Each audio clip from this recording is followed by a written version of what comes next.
celebration of life. Hello, welcome to Simcha, a celebration of life. I'm Nikki Wallman.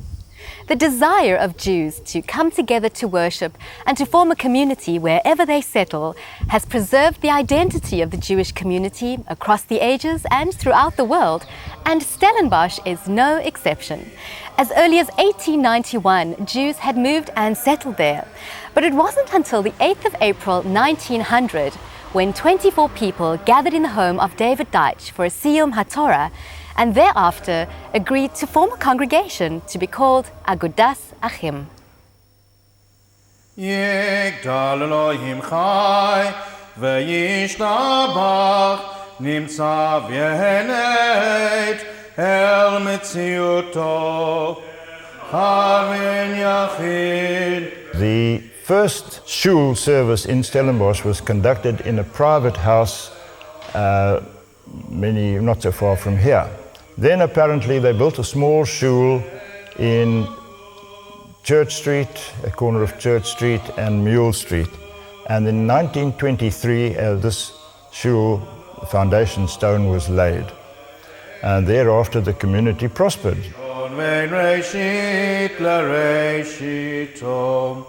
In 1956, I came here to join a medical practice, which was the first Jewish medical practice in Stellenbosch. When we arrived here, there were about 60 to 70 Jewish families.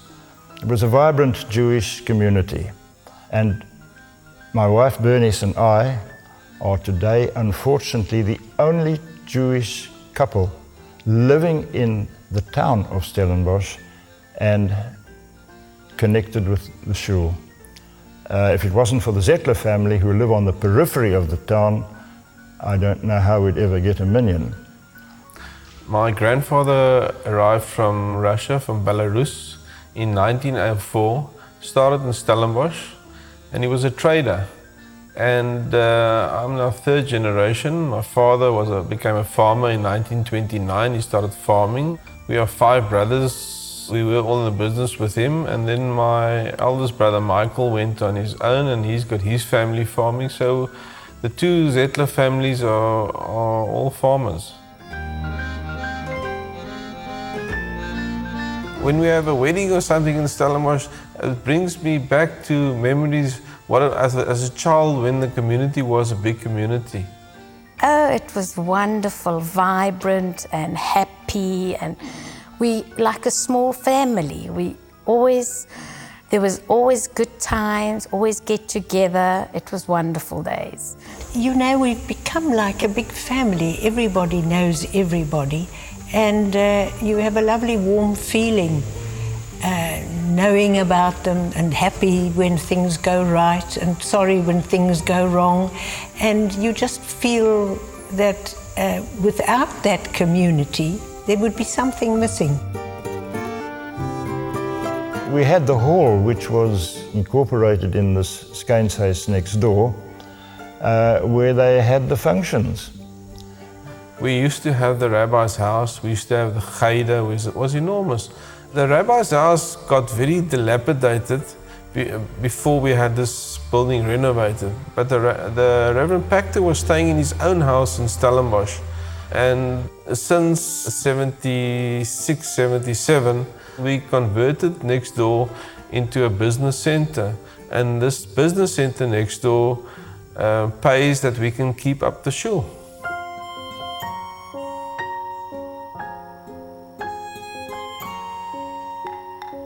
The cemetery in Stellenbosch is very well kept. I had it completely paved a couple of years ago, about 10 or 12 years ago. All the stones that weren't there, I had stones made for them. So every grave in Stellenbosch has got a stone on.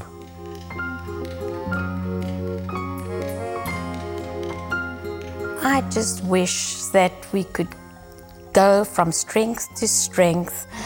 It's mostly us, the Zettlers, and we try and just keep it going. We must keep the shul going.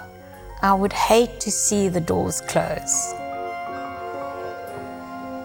We have a service every Friday night commencing at 7 p.m, summer or winter. Service is conducted by Hilton Phillips, who has a fine voice, and it lasts approximately just a half an hour.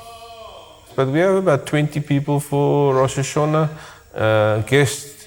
And like first night Rosh Hashanah last year, I think we were like 50 odd people in shul. So the first day we were like 45 people in shul, 25 men. We do get the outsiders that come and help us fill the shul to daven for us. And we put them up in guest houses. We supply them with the kosher food. Whoever comes to Stellenbosch, they are welcome to come to our community. For a Friday night service, we are always welcome. On Rosh Hashanah, Yom Kippur, we have a lovely service. We got a good chazan on a Friday night. It's a pleasure listening to him. After the service, we have a l'chaim, and we then disperse in peace, love, and harmony.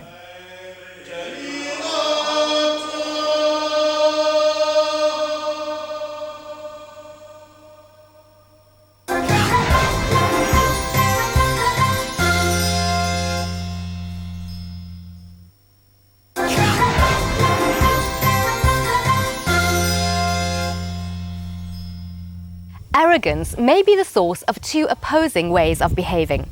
On the one hand, a person may have such a high opinion of themselves that they want nothing to do with certain other people.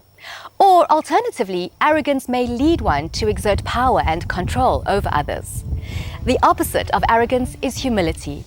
Humility is the understanding that everything we have is a gift from Hashem, God, and that all people are equally important.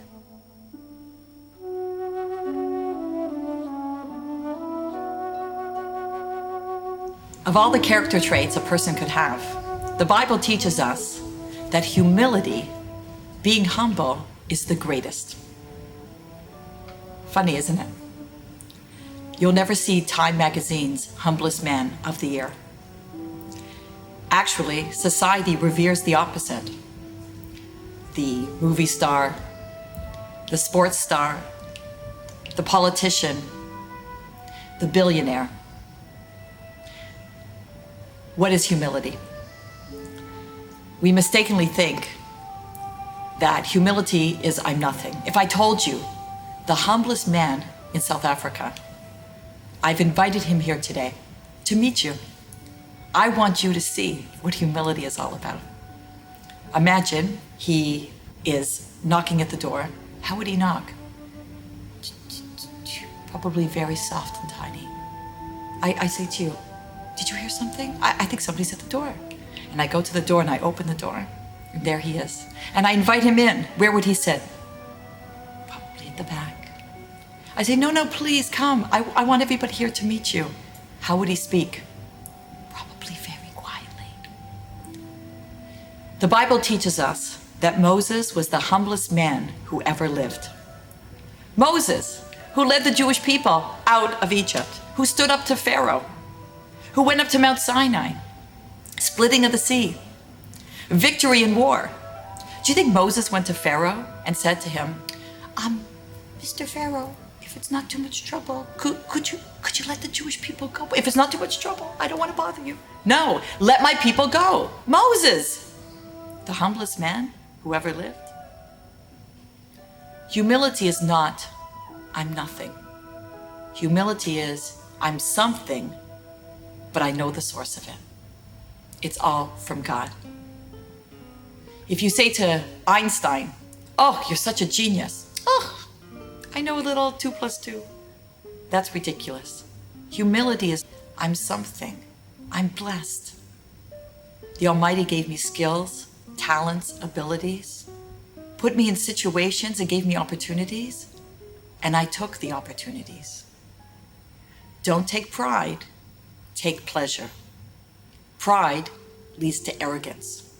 And arrogance is considered to be one of the worst character traits to have. It's all about me. Look what I did. Yes, you did it, but thank God that He gave you the opportunity. Arrogance is, I'm so full of me, there's no room for anyone else. There's no room for God because I think I'm God. Imagine it was your birthday and your aunt sent you a check and you're saying to me, Lori, you can't believe what happened. My aunt sent me a check. I opened up the envelope. I took out the check. I folded it and put it in my pocket. I went to the bank. I signed the check and cashed the check. Aren't you proud of me? And you're thinking, idiot, what are you talking about? Of course you cash it. You'd be stupid not to cash the check. That's what we're doing in life. We're cashing the check that God wrote. He gave you talents, abilities, opportunities. Don't take pride. Take pleasure. Well, that's our show for this week. Thank you so much for watching. And if you'd like to see any of our previous episodes, you can find them on our website at www.spiritsister.co.za. And of course, we love hearing from you. So do find us on Facebook at Spirit Sister Productions. As always, from me, Nikki, and the team, shalom and have a safe and peaceful week.